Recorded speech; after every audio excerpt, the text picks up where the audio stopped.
Thanks very much. I appreciate having the opportunity. A little bit of my background. Currently, I'm doing independent consulting for Haggerty and the U.S. Chamber of Commerce with a company called Masters of Disasters.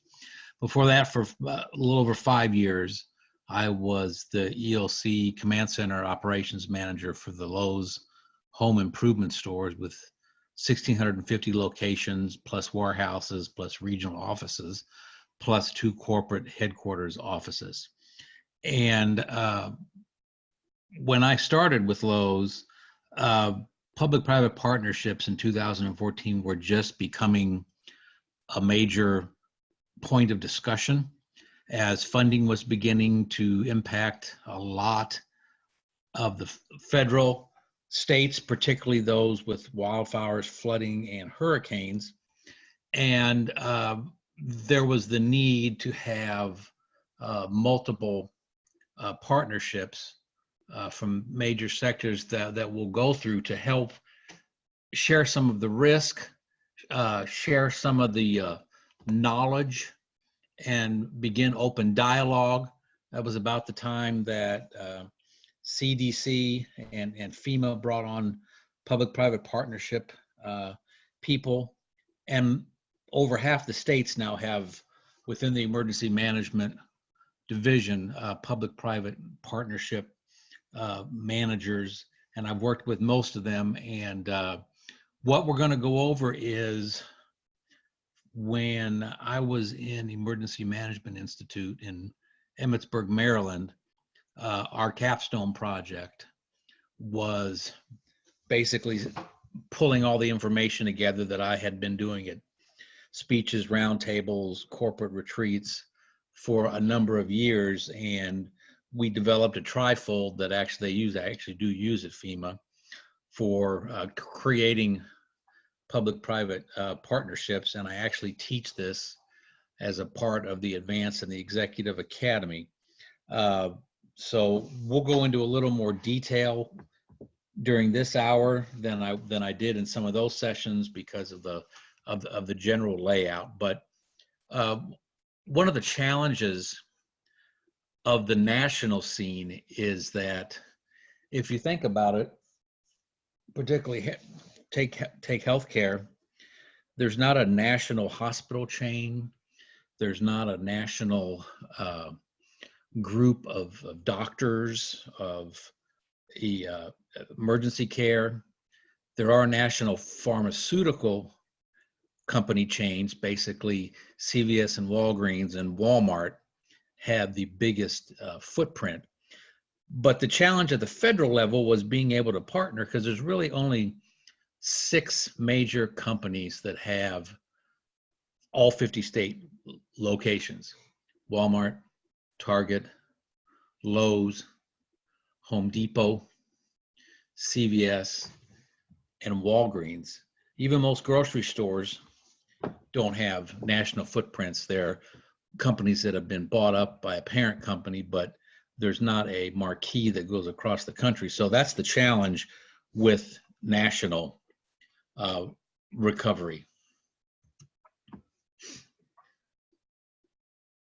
And when Craig Fugate was FEMA director a couple years before I started with Lowe's, when I came on, I had conversations with him and his senior leadership that they were looking for ambassadors, for lack of a better phrase, to help with beginning the open discussion of what private sector can do to help the government operations, not only with product, but supply chain, because the government still uses the old 1950s military supply chain. And for a lot of incidents, in my particular case, they would reach out to Lowe's for tarps and water, and we could get them delivered to the location of the emergency before FEMA could get all the signatures to release the product from their warehouse, whether it's Frederick, Maryland, or any of their warehouses.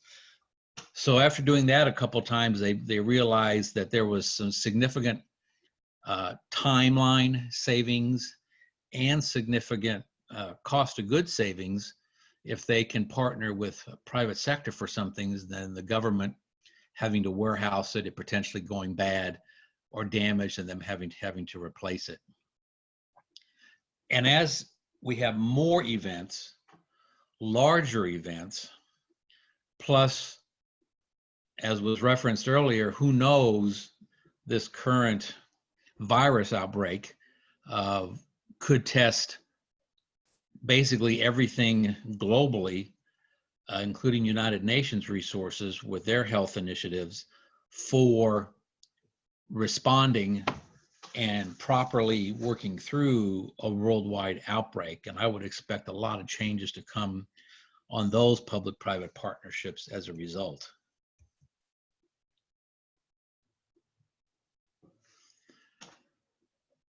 So FEMA, the International Association of Emergency Managers, and the National Emergency Management Association, and a large number of smaller organizations, they really recognize that the public and private sectors, like I said before, benefit from efficiency and expertise from for disasters. A lot of the private sector people that are in emergency management are non-military, where a lot of your FEMA and Homeland Security, by the nature of the organizations and where they reside within the government, have a lot of military personnel.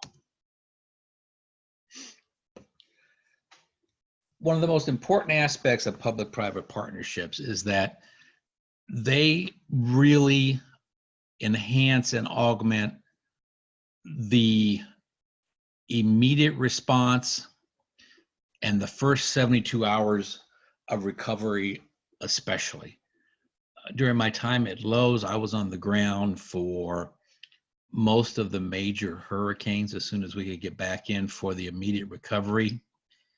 And you would be surprised how many of the areas that are affected by a lot of the disasters now are not metropolitan areas.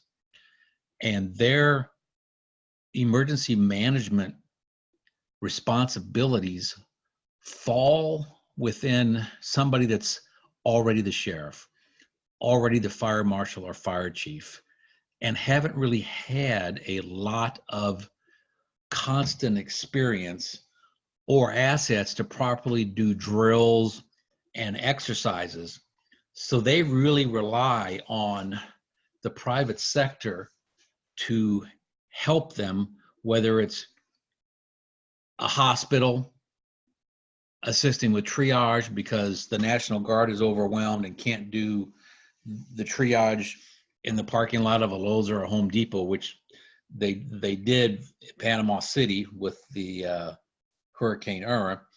But having those people as partners before events so that they know exactly what their part of the responsibility is allows the public sector to handle the human needs while the private sector can help with the infrastructure, supply chain, logistics, and communications behind the scenes. And like I said before, there's only certain limits of what public sector has for resources, especially in these days of shrinking budgets. Social media has made responses to major incidents very difficult, if they have internet. A lot of the major ones, of course, they don't have. So mutual aid agreements are just basically a contract that spells out what everyone's has volunteered to do. For instance, at Lowe's, we would actually stock some emergency supplies for counties or cities at a certain spot in our stores. And if there was an event with the obscure federal law that they can basically take in any of your assets, if it's a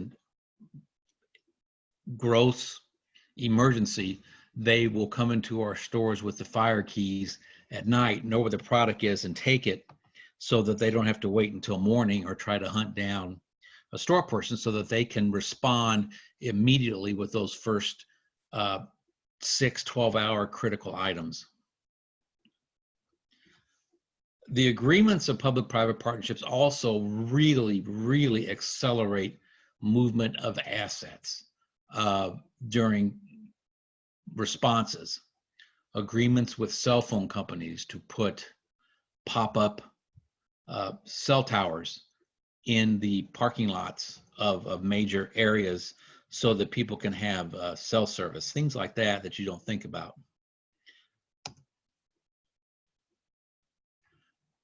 An effective relationship really maximizes all available resources and ensuring that everyone's speaking the same language, but it has to be in place, regularly emphasized or drilled before an event, so you're not having to go through the weeds during an event. You know exactly what to do.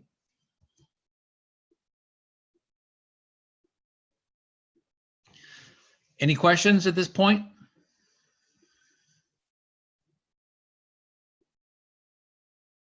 Okay, I'll keep going.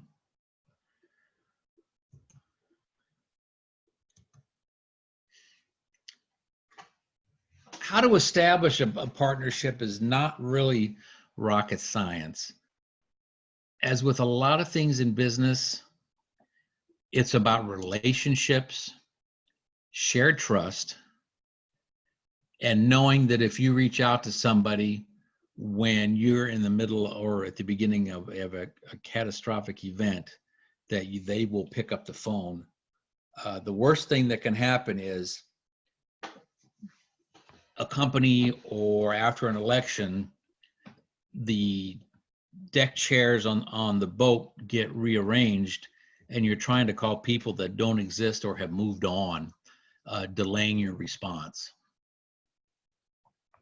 The first step is to identify your potential stakeholders in the major sectors of private sector.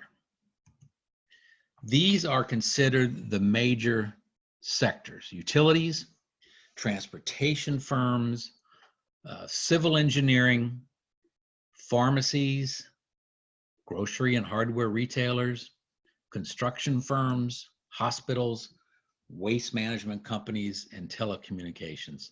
There are other sectors, but these cover the critical ones for the first either 72 hours before an event, a predictable event like a hurricane, and the 72 hours following event, to have these relationships in place to be effective with your communities in getting them back to normal as soon as possible. Once you've determined who those potential stakeholders are, open discussion back and forth to determine strengths and weaknesses of each partner. Heaven knows that there are weaknesses in the public sector. Finite finances, delays on waiting for FEMA or other governmental distributions of money. On the private sector, the money's usually not the problem. It's working it into their normal business plan, whether it's hospitals and doctors, pharmacies, utilities. Each one has their certain unique tweaks, and all of them have different strengths and weaknesses, depending on what part of the country you're even in. I mean, California has a significant weakness with PG&E as a result of the wildfires. Their argument is that the public sector has a weakness because they passed a multitude of laws, environmental laws, that didn't allow them to clear the brush under their lines, and thus exacerbated the wildfires. part of the discussion, once you've got the strengths and weaknesses, you know how to plug the holes that each other has. Part of this is also for the public sector to understand that their jurisdiction or community they live in has got it handled, and a confidence level that they know these partnerships are going to help their communities. Companies that enter these partnerships are not looking to make money or to get public grace or attention. It's a corporate or company mentality that they are partners in the community, whether it's a national company or a local company, and that they need to be active in helping their communities get back to normal as quickly as possible. Just like anything else in emergency management, a strategic plan well ahead of an event. You've got to have a collaborative relationship. It's got to be give and take.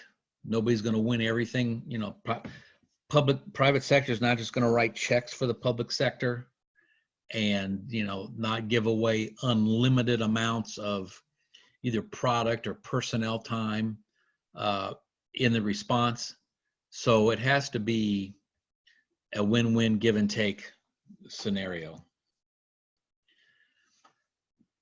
The public sector also has got to invite private sector partners to at least an annual strategic planning meeting and a debriefing after a major event, after a hurricane, after a Category 5 catastrophic tornado, after the flooding like they had in the Midwest for months and months and months. California, obviously, after their catastrophic wildfires. I participated in one in Anchorage 2 years ago. They had a pretty significant earthquake up there. And I never dreamed that I would be having a post-event meeting discussion about a volcano in Hawaii. But there was a lot learned from that volcano, for instance, that the US didn't have near enough masks between the wildfires and the volcano that occurred at the same time. And there's a very specific mask that you have to have for the volcanoes that you don't have for anything else because of the noxious fumes that come out of those fissures where the lava was flowing through the neighborhoods. So 3M has changed the way that they do product as a result of that because of hot washes that we had nationally after an event, because so much of what we buy depends on foreign either products or assembled product that it's a vulnerability for our country. And not only with like stuff you buy at the store, but medical supplies and that are produced foreign, or parts to equipment that's made foreign and assembled in the US. The hot wash is very important. And it also, more often than not, you identify weaknesses and strengths that you did not have any ability to identify until after a major event. During events, there are what are called business emergency operations centers. Hospitals have them. National companies and large regional companies have them. FEMA runs the National Business Emergency Operations Center, NBEOC. Most states, emergency management division has a BEOC. They all use basically the same product from a company called Juvari, but they are looking to augment what they have now, and including geographic overlays and things like that. So it's not just a glorified spreadsheet. It really allows, the main part of the BEOC is to allows the public sector road conditions, immediate needs, as the needs come out from the various counties and cities to the State Emergency Operations Center. they will post that it's a need that they can't fulfill and are looking for the private sector, their private sector partners who subscribe to their BEOC as partners. And it has really helped reduce some of the burden from the public sector so that they can work on the human factor while their private partners are helping them with supplies and logistics. Some of the items that it really is important right away is obviously food, water, lumber, generators, tarps, fuel, medications, ATMs, temporary cell towers, things like that. One of the biggest challenges is major events where power goes out. You can not charge your cell phone. Your car only has so much gas, so they've really got 12 to 24 hours after a major event to get notification out to people with tablets and cell phones, assuming that there's still cell service. And like I said before, it also, a BEOC helps everybody involved with a central repository for information, curfews, road closures, re-entry stipulations, power outages, bridges that are washed out, or roads that are washed out, chemical spills, things like that, so that all these hundreds of organizations that are involved are not each making a call to come up with that information. The private sector provides information to the public sector in the BEOC. For instance, at Lowe's, I would let them know what stores had generators or didn't, after, who had tarps, what stores are open and closed, or early opening, early closings. Hospitals would report in if they had damage, if they had, if their generator had gone down. Major suppliers of services, for instance, if a major hospital in a major city, or the only hospital in a city, can't get their generator up, or of course, shame on them for not testing it before, but if they can't, or they run out of fuel, this allows the public sector to send them fuel from the state, or find another private sector partner that can help them, instead of them trying to make all those calls while they're trying to treat people and do triage after an event. Most states will do an annual large workshop and exercise and planning meeting. Some states do twice a year. The FEMA regional offices do an annual public-private partnership meeting. The U.S. Chamber of Commerce does one a year, which is a major event. So it's really catching on, especially once an event, a major event has occurred, especially if it hasn't happened for a while. And the ones that have the effective relationships really realize how smoothly it can be, and how much quicker they can get their communities back online with that partnership and the multiplication of bodies to help them, assets to help them.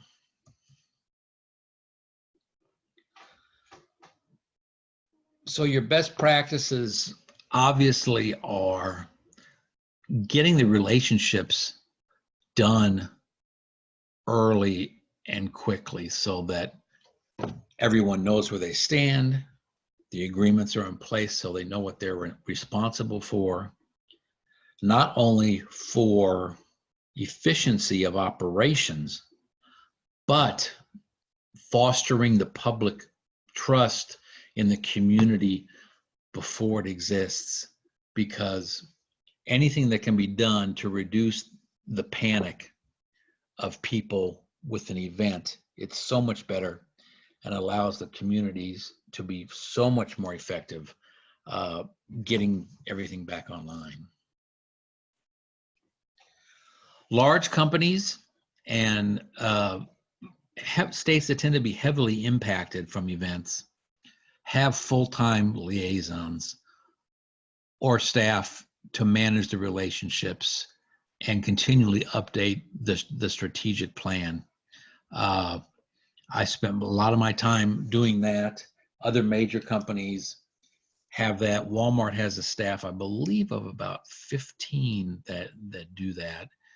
And CVS has a very large staff that does that.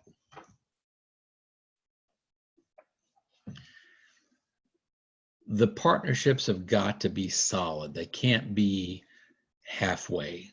They've got to have the funding and the facilities and the staffing to properly support it, both on the public side and the private sector side. A little time spent on establishing this, very little funding and staffing can really offset catastrophic business losses or losses to the community infrastructure of the government.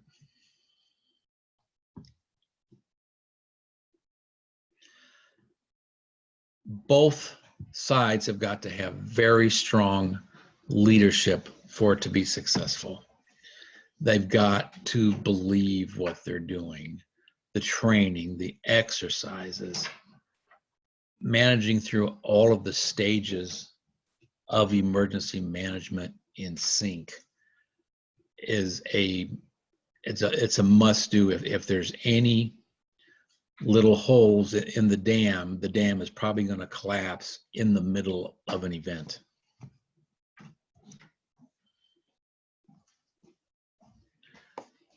And like any partnership or relationship that you have, you've got to have trust. You've got to be confident that the partner has your back.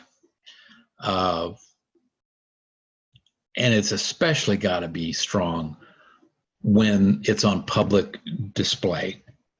Yes, there's challenges with a lot of your public sector leadership, personal agendas, politicians climbing ladders, department leaders that try to use an event as a public show of how fantastic they are. I know it happens, but it is just not a part of what you want for a successful event. They're hard to deal with during an event, but you certainly must deal with that after an event.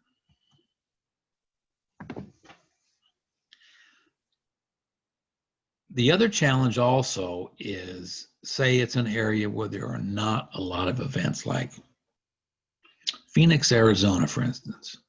Not a lot of natural weather events out there, except an occasional flood from a hurricane from the Pacific that's gone up through the Baja of California and goes and dumps 4 inches of rain, and then 2 years worth of insects start hatching and tons of weeds.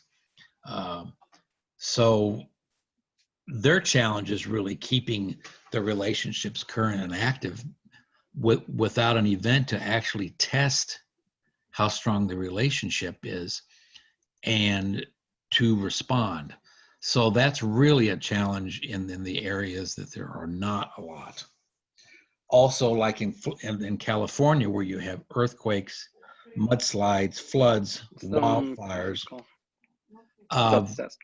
their challenge is being able to respond with the partnerships, have time to do hot washes before the next event occurs.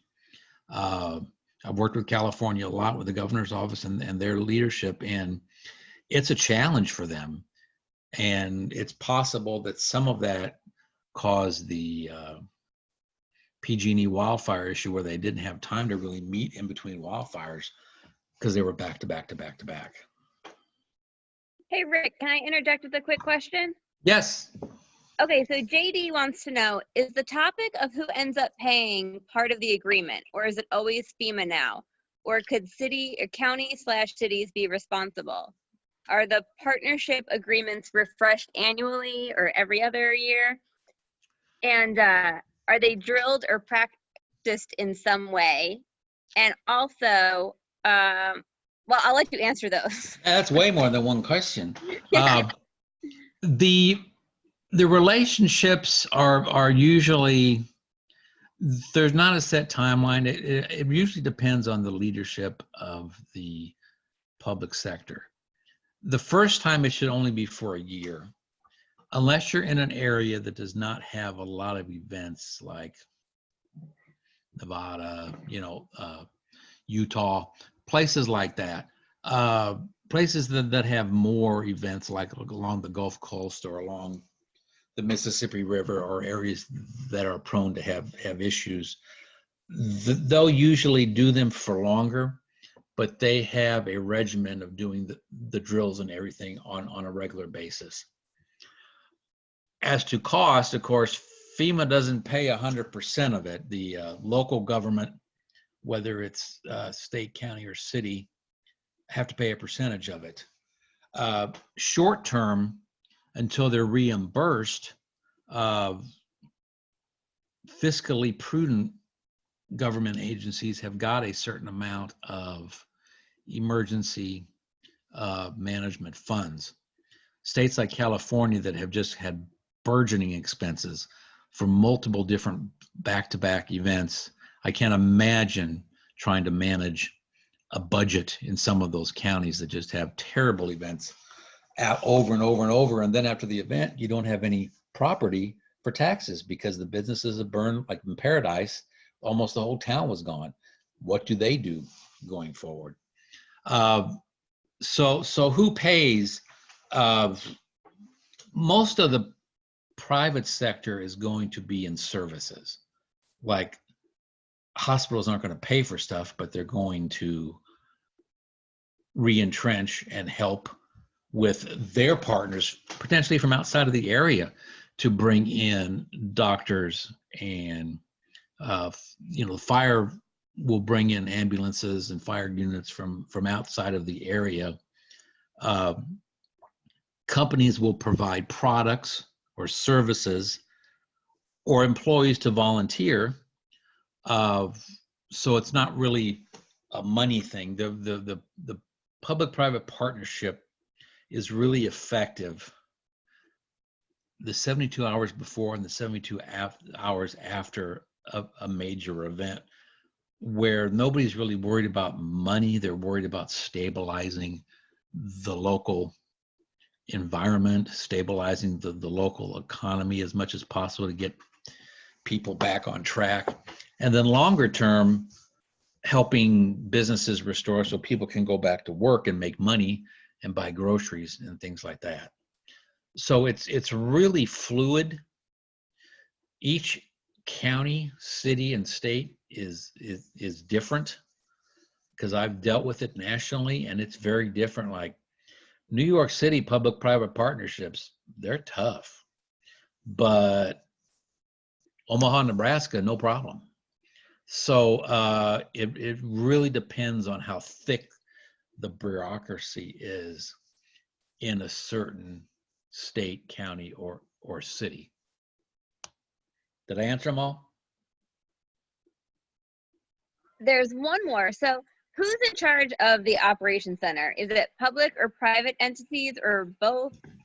Well, for the BEOC is run by the state. NBEOC is run by FEMA in DC, and they have people that are responsible for maintaining that. Now, I did, as private sector, I did entries on behalf of Lowe's and responded to requests. So the software and the platform is maintained by the state or the county or the city. Large companies, like in Lowe's, we had our own with the number of stores we have, where they would request stuff, and then we would be like a mini version of a state during an event. So the BEOC is maintained by the state, that the partnerships feed information into and take information out of.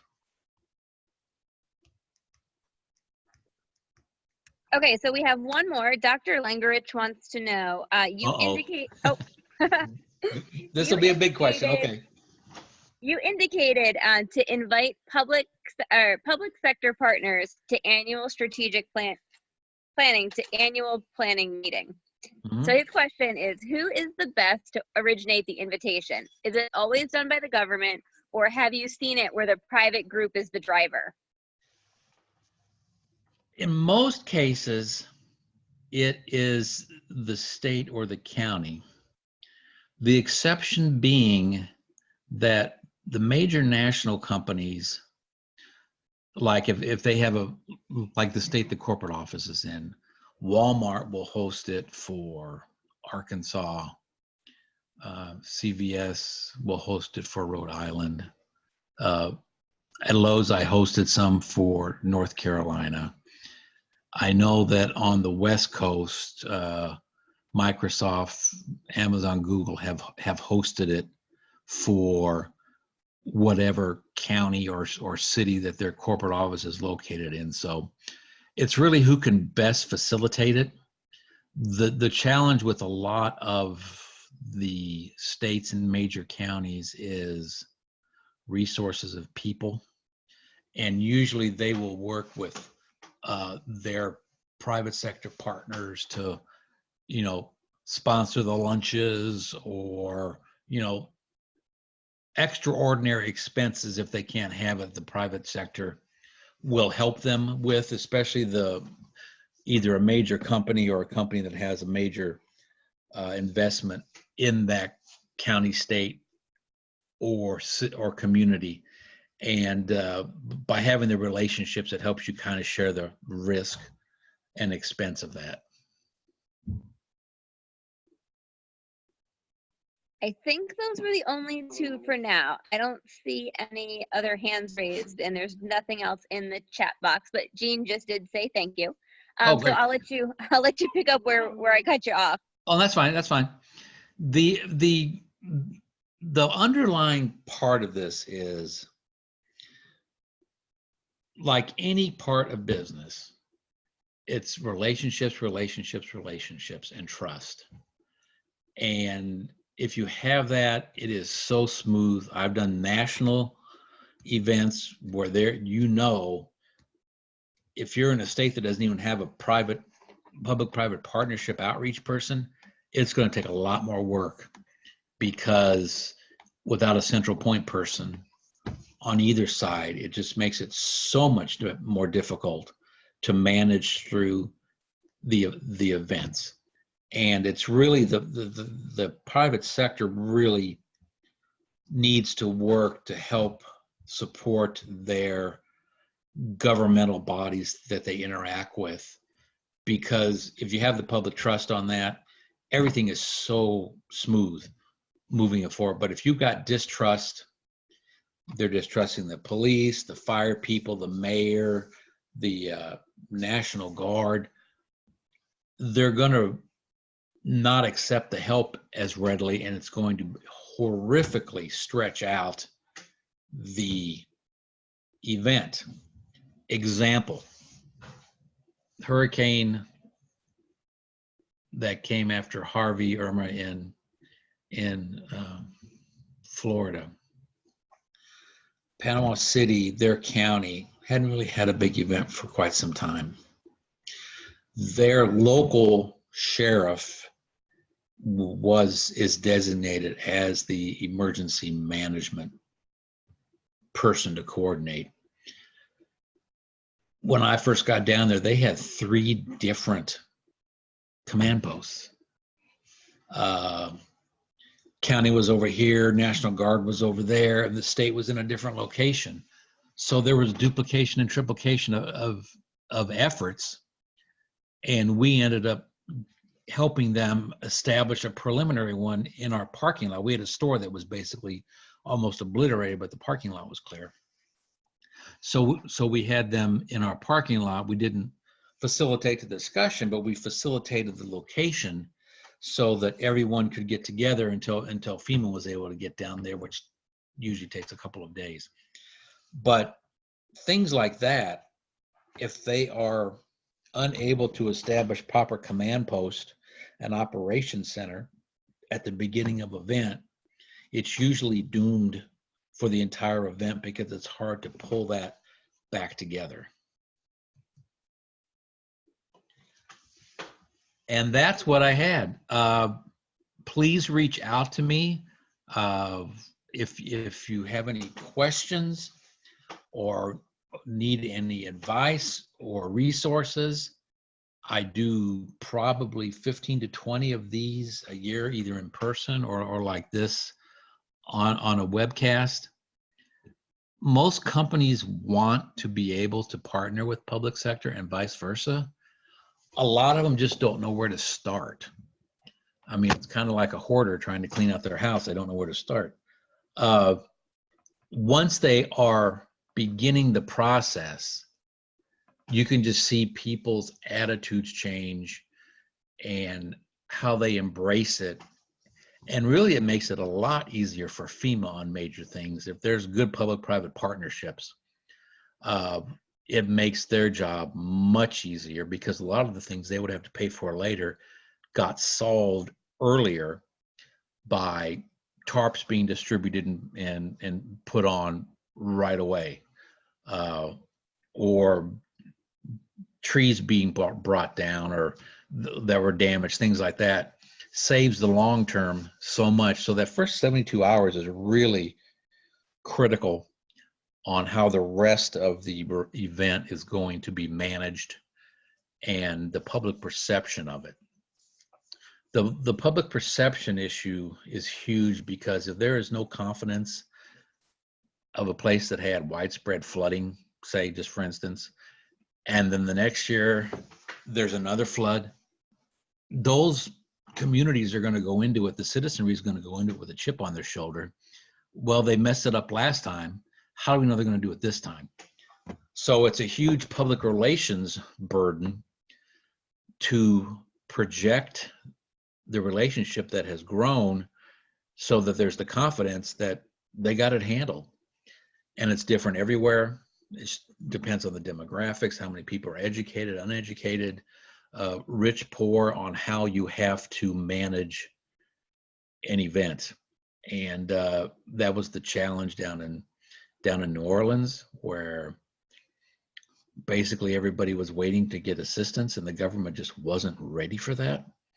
Where you have a lot of areas, especially out in the western United States and the farm area, where they're used to being pretty self-reliant and they only need the government help if it's something that's just beyond human comprehension and they can't handle it, like a 6-month flood that they had up all through the Midwest.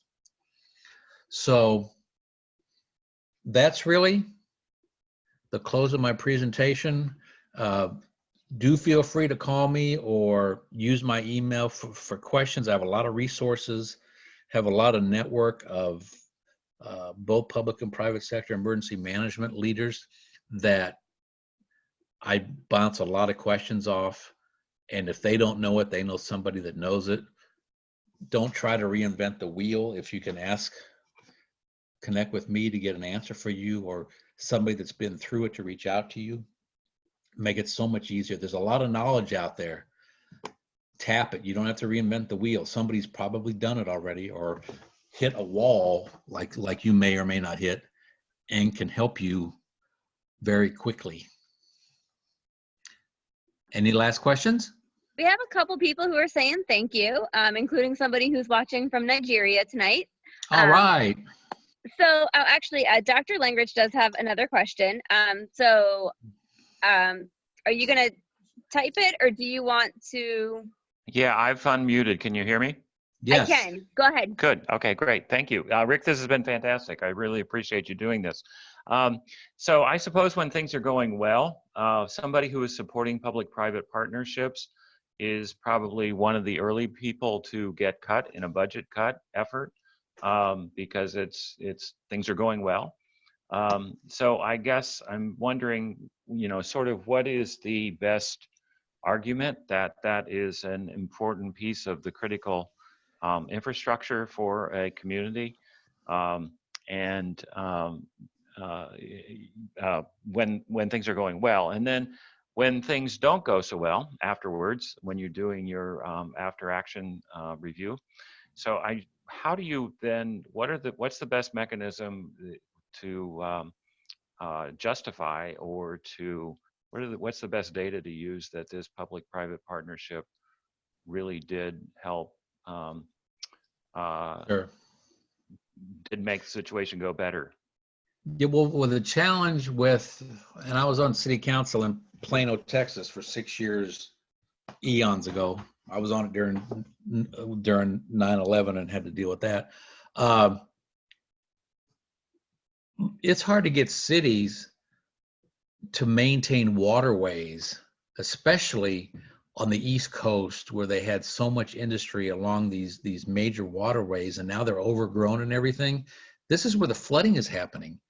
So they could have spent a little bit of money to maintain those waterways, and now they're like trying to get FEMA and all these other government agencies to pay for it because they didn't do what they were supposed to do. Now, I realize in public sector, instant gratification, age of social media, it's hard to put like preventative maintenance on a car or an air conditioner. People don't even do that. But for a city, it's critical. And yes, usually emergency management, though, is not cut as quickly as parks and recreation, or jacking up the cost of water or garbage collection or recycling fees. The exception would be the places that just don't, it doesn't happen. Like South Dakota knows they're going to get 5 feet of snow a year. If you had that in, anything south of Missouri, you would have think the nuclear bomb went off. But the challenge is just, it is a challenge. We're in the instant gratification society. It puts a little more burden on the private sector to help fill that gap. But usually the funding will return after there's a major event. A lot of the Midwest counties and states that had the flooding that killed the farm production this year have restored a lot of funding that they lost.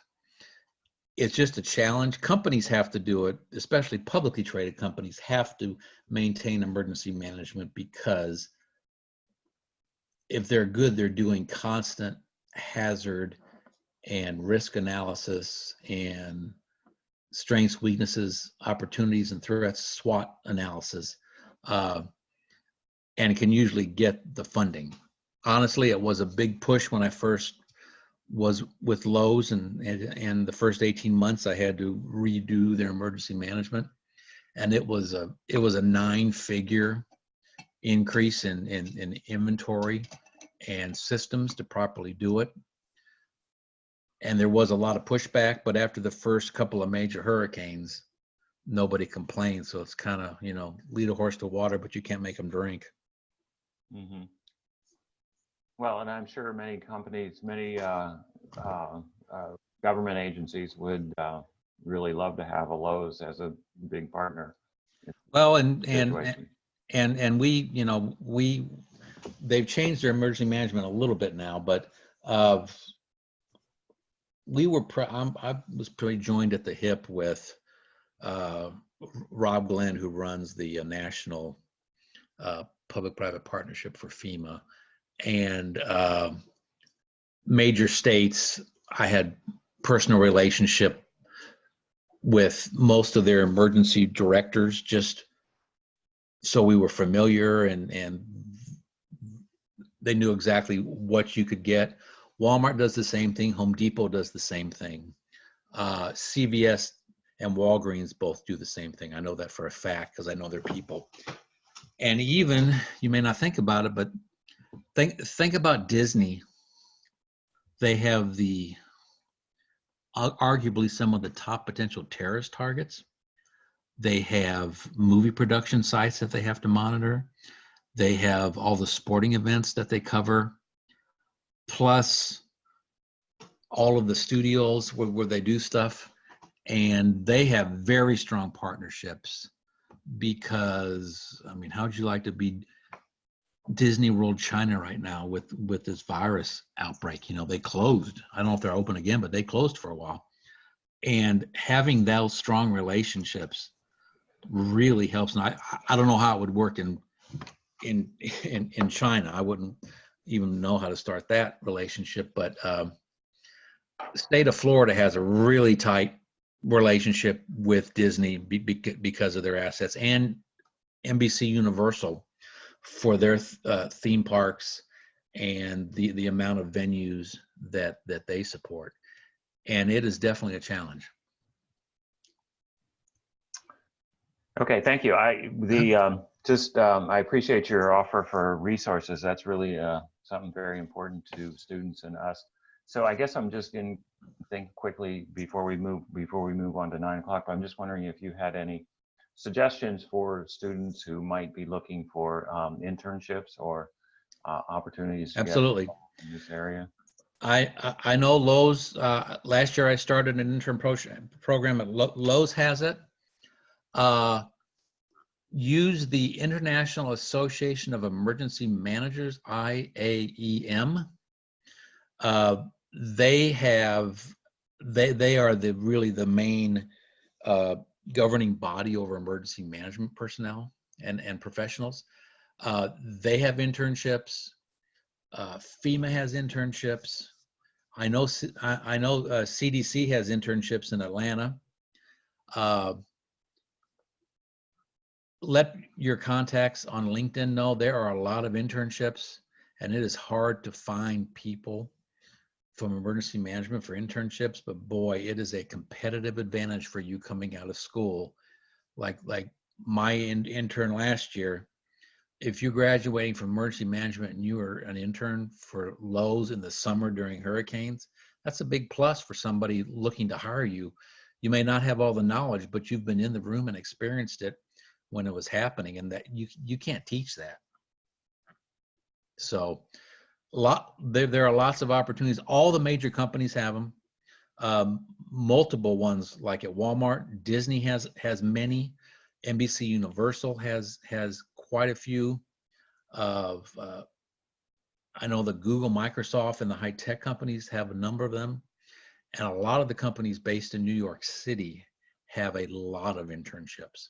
So there are opportunities out there for sure. Great, that's just what we wanted to hear. Thank you. Mm-hmm.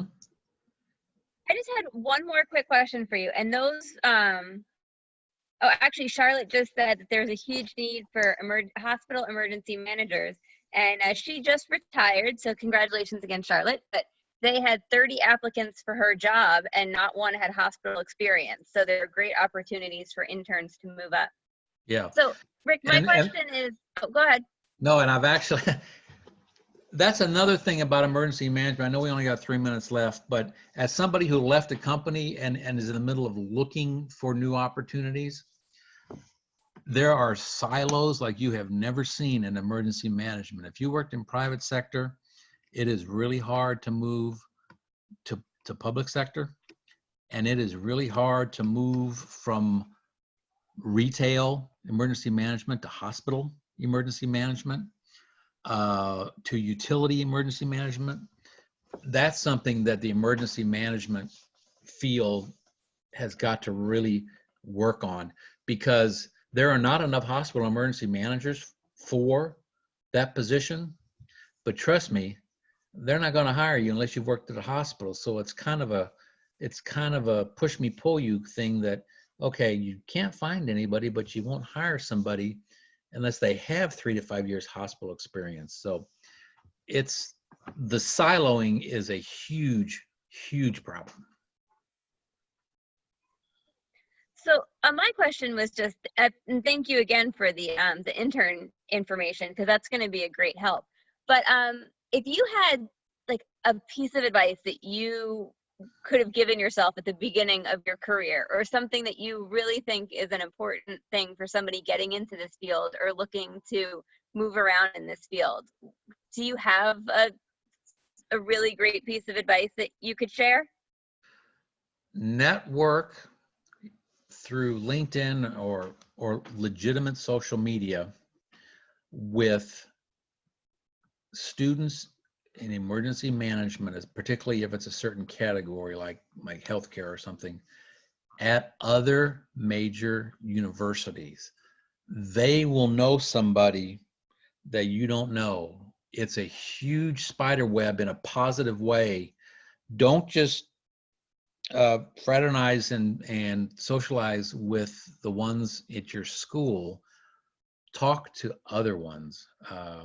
And I don't know, I'm so far out of school now, what exists, but you cannot over network in emergency management. It is like a lawyer. You have to network to be successful as a lawyer or a doctor.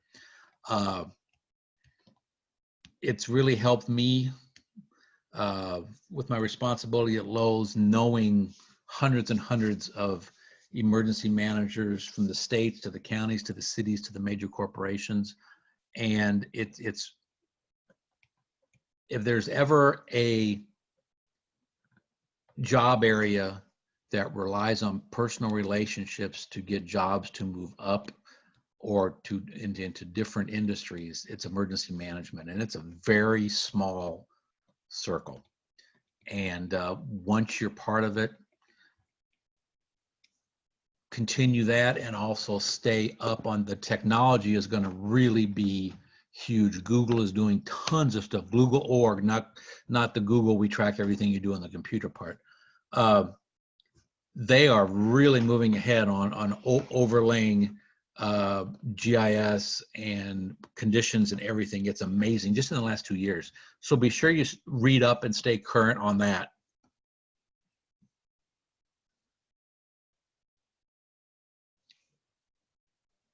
Well, that's great, because that's one thing that we have a LinkedIn group for members of our program, and it's open to all of our current students, our former students, and all of our faculty. So we try to do a bunch of that internal networking and trying to motivate people to build their profiles and get on there. So if you are one of our students and you don't have a LinkedIn profile and you haven't joined our Penn State PHP group, here's another plug for you to do so.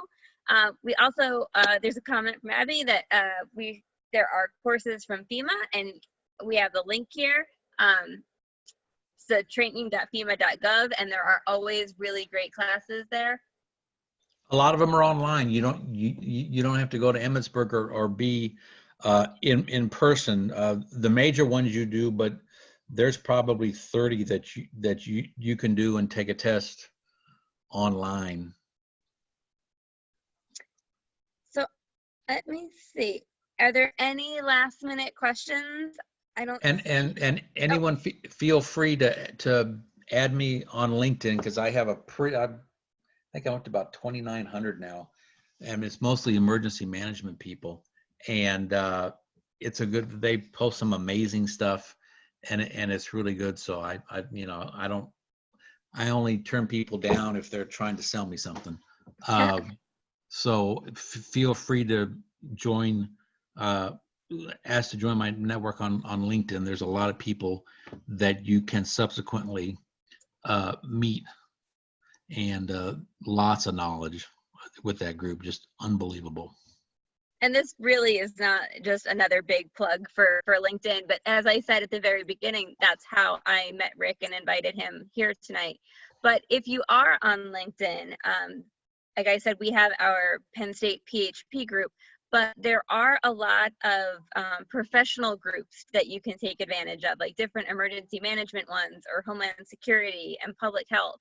And there is a lot of networking, but there are also a lot of jobs that get posted there and opportunities, and right. And people can ask for help. So those are, if you have a profile or would like one, those are definitely things that you could do to strengthen your profile and to increase the size of your network. So I don't see any more hands raised. So I am going to say thank you so much for coming and speaking with us tonight. This was a really great presentation, and I'm glad that we were able to present this part of emergency management to our program. So thank you so much. You bet. Thank you so much. And anyone has any questions or anything, feel free to reach out to me with the contact information that's on the screen right now or on LinkedIn. I think there's only one Rick Neudorf in the country, so it's easy to find me. Oh, thank you so much. All right. Everyone have a great night. Thank you. Thanks, you too. And now I'm gonna turn this over to